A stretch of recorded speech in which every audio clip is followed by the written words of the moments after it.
ต้องขอโทษจากด้วยความจนใจห่างกันแล้วนะโอ้พันตาเจ้าอย่าอะไรไอ้ขอห่างไปเฮ็ดงานเลี้ยงกายพอจนหวังเก็บเงินทองไปขอน้องแต่งสินสอดก็แพงแก้มแดงอย่าพาเปลี่ยนใจปีนี้ไอ้ขอ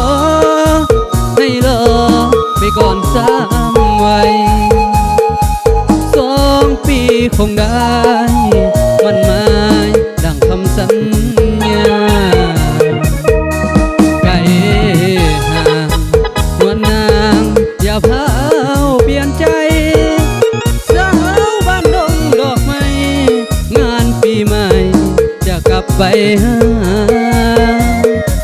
เฝ้าคอยคนดีวันนี้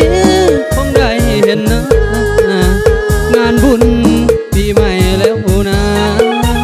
พันตาเจ้าอยู่หนใด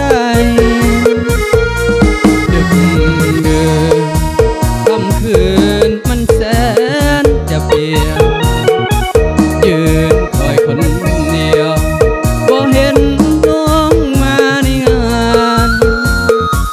อายมันน้อยจิตใจมันลอยหวังหาน้อง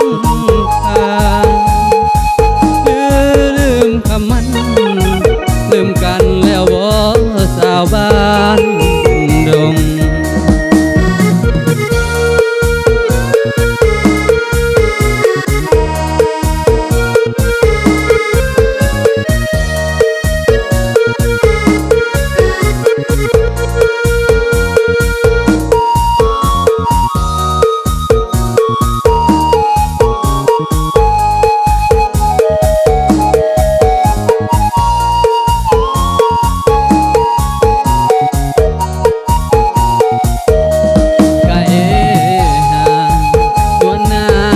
อย่าพา